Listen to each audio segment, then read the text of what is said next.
Stop the car, Darren. The baby's crying is distracting you from driving. In the middle of a family road trip, mother-in-law suddenly raised her voice. At the sound of her yelling, our 6-month-old daughter, Cindy, started to cry even louder. Darren, we can't just stop here. We're on the highway. Although Darren had pulled over onto a wide shoulder, cars were zooming by on the main road. We have no choice. She's just too noisy. His mother glares, visibly irritated. Yet it was Darren and mother-in-law who insisted on going on this trip, despite suggestions to wait until Cindy was a bit older. It's either we leave Cindy here, or both of you get out. Choose. You can't be serious. I said choose. We'll both get out. Realizing any further argument was futile, and feeling that the inside of the car was becoming as dangerous as the road outside, they decided to leave. The gleeful expression on mother-in-law's face as we exited the vehicle was something we would never forget. My name is Bernetta, and I'm 32 years old. After high school, I worked for a local company where I met Darren. He was a management consultant who frequently visited the company, and we started dating after being introduced by the CEO. There was something I had to tell him. I lost my parents early and was raised in a facility until I graduated from high school. We were both over 30 and considering marriage. I felt it would be unfair to wait until he proposed to disclose my background, so I took the initiative. I already know. The CEO told me. But I also heard you're a very sincere person, and that's why I wanted to be with you. You knew? Warmth filled my heart as I thought about Darren, who accepted me and my past, and the CEO, who had always supported me. A year later, we happily tied the knot. 2 weeks into our married life, Darren suggested moving in with his mother. He said, I'm worried about my mom living alone. I knew that my father-in-law had passed away, so I remembered my mother-in-law being gracious when I first met her, so I readily agreed to get married. 6 months into the marriage, things began to change. It happened one evening during dinner with just the three of us. My work's picking up. I want you to quit your job and focus on the household. Couldn't I just switch to part-time or reduce my hours? I understood where Darren was coming from, but I was reluctant to leave the company that had helped me since I left the facility. If we're thinking of having kids in the future, quitting sooner would be better, Darren said. You should do it now, Bernetta, before things get hectic with a baby. Mother-in-law added. True, we were considering having children soon, and mother-in-law's words had weight given her experience. All right then, so I quit my job. When my boss found out, he was sad but happy for me, almost like I was retiring. I felt grateful realizing I had been valued. Darren took over managing our finances. I felt slightly suffocated staying home all day, but overall I was content with our little family of 3. But then, everything changed when I became pregnant. Darren and mother-in-law, who used to help out around the house, started treating me like a maid. I even found myself waiting in the heat and getting woken up to make late-night snacks. At first I thought Darren must be tired and mother-in-law is not young anymore, justifying their behavior, but it grew old. Can you both at least take care of your own needs? Who do you think is paying for this lifestyle? Darren snapped back. Since my son is feeding you, just do the housework without complaining. The icy gaze I had never seen before in Darren's eyes and the unusually aggressive tone in my mother-in-law's voice left me stunned. I couldn't immediately come to terms with what was unfolding before me. Or would you rather divorce? No need for a woman who won't do housework. Darren added, Why would you say that? My voice sounded incredibly shaky. You don't actually believe Darren married you for love, do you? Mother-in-law mocked. What? Mother-in-law sneered at my stunned response. We just needed a maid who would look after us. No one would willingly marry a fool like you. We have been kind to prevent you from running away, but now that you're pregnant, that's not a concern. We'll be making full use of you from now on. Darren said. I was biting my lip without realizing it. I felt pathetic, realizing neither Darren nor mother-in-law considered me family. It worked out this time. Mother-in-law gloated. What do you mean? Darren was married before his ex-wife went back to her parents because we overworked her. When I heard from my boss you had no family, I thought it was perfect, no place to run. Darren added, this time they had me quit my job, took control of the money, and got me pregnant, making escape impossible. Frustrated, thinking it was all a setup from the start, I glared at Darren. What's with that look? If you have a problem, why not just divorce? The divorce papers Darren thrust in front of me already had his signature on them. But I didn't have the confidence to raise our upcoming child on my own, so divorce wasn't an option for me. He knew that and still showed me the papers. I won't divorce you, I managed to say, my voice trembling. Fast forward 3 months, and while working as a maid, I safely gave birth to our daughter Cindy. I thought things might change with a child in the picture, but the same old routine of being treated like a maid awaited me after leaving the hospital. Worse, neither Darren nor my mother-in-law showed any interest in Cindy. 6 months after Cindy was born, I was cooking in the kitchen when I overheard a cheerful conversation from the living room.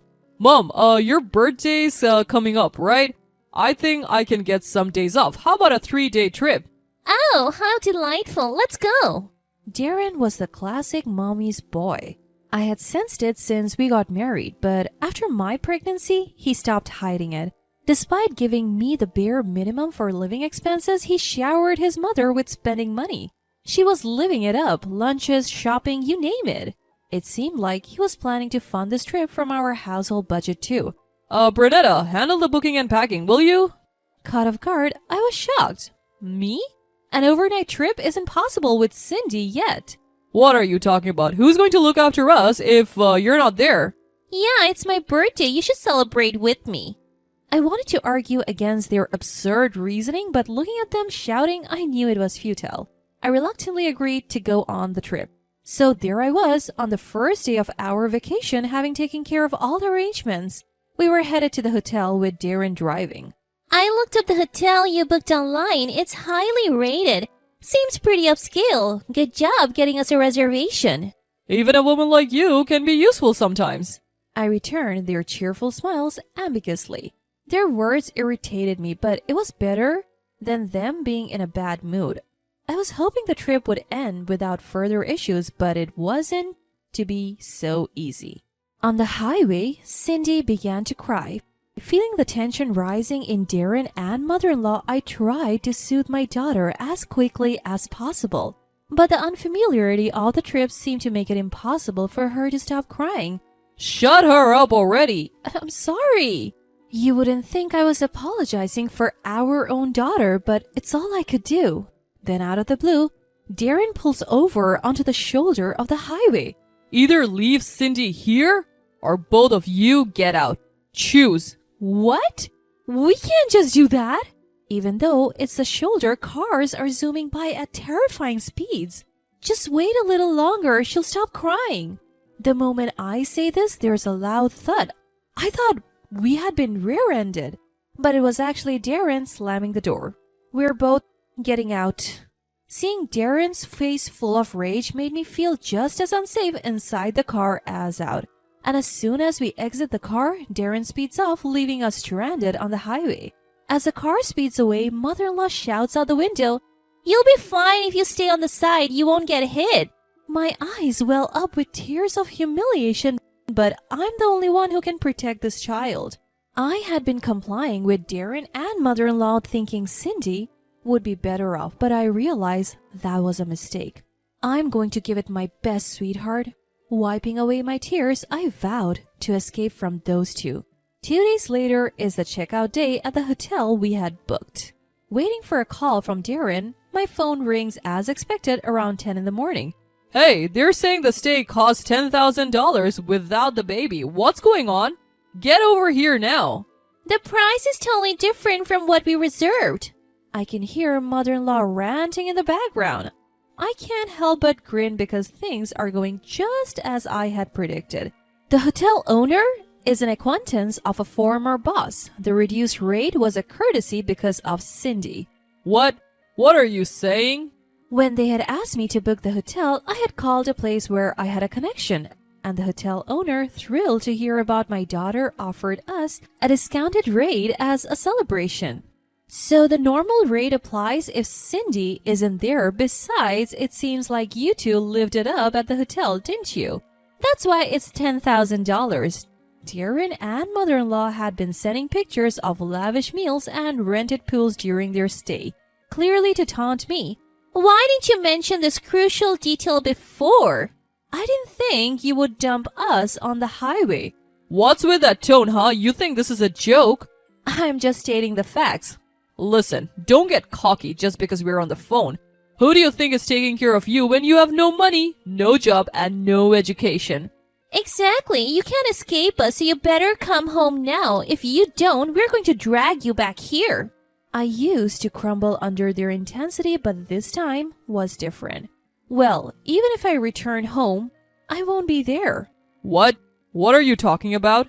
Actually, after being left stranded on the highway, I reached out to my former boss since I had no one else to turn to. My boss quickly came to get me, and upon hearing the situation with Darren and mother-in-law, he was livid. He offered me some living expenses and a place to stay. He even introduced me to a lawyer for the divorce settlement. So when I received Darren's call, I was in the apartment that my boss had set up for me. Also, I have already filed for divorce. We're strangers now, so please stay out of my life. What are you doing on your own? You were the one who initially talked about divorce, right? And just so you know, this conversation is being recorded. I'll be claiming damages for the insults. I had followed my lawyer's advice and recorded the call. Wait, you're serious? Of course, Bernetta, we should talk things over if you're getting a divorce. The proportion of anger in their voices started to wane, replaced by bewilderment and confusion. Then I handed my mobile phone to the man who had been listening to the conversation beside me. Darren, you've really outdone yourself this time. Is that you, boss? I have always had a soft spot for Bernetta since you worked for us. I introduced you because you seem competent, but your character seems to be lacking. Darren seemed to sense something from my boss's heavy sigh and began to panic. Wait, hold on. We are terminating your consulting contract with us. Wait a second, boss. You can't make a decision based only on what my wife is saying. I have my side of the story too. Seeing how Bernetta was left on the highway, I'm not interested in hearing your excuses. Normally, Darren could talk his way out of anything, but it seemed even he knew he couldn't justify leaving us behind on the highway. So he just fell silent. I've already told the hotel owner to charge you the standard rates. Don't think you can get a discount now. If Bernetta wants to go for a cheaper rate, I can put in a word for her. I took the phone back from my boss. Bernetta, please, I promise to change. I'll even help around the house. Just forgive me this one time. Bernetta, I'm begging you too. While it's true that there were some good memories with you as my family, actually, I cut off Darren's hopeful tone and continued. But the bad overwhelmingly outweighs the good, and considering Cindy, I can't live with you. I don't even want to see your faces or hear your voices. All future communications will be through my lawyer. Ignoring their lingering cries on the other end, I hung up. Bernetta, you did well. Yes, but it feels so liberating. Seeing the CEO's warm smile, I felt like I had cracked my most genuine smile in a long time. After that, word spread about how Darren left me stranded on the highway after being cut off by CEO Leslie at his workplace, and he ended up on disciplinary leave. Even when he returned to work, the atmosphere was harsh, and he eventually quit. With no savings due to his mother's lavish spending, he had a hard time finding a new job. In the end, they both resorted to living in a terrible environment while working part-time.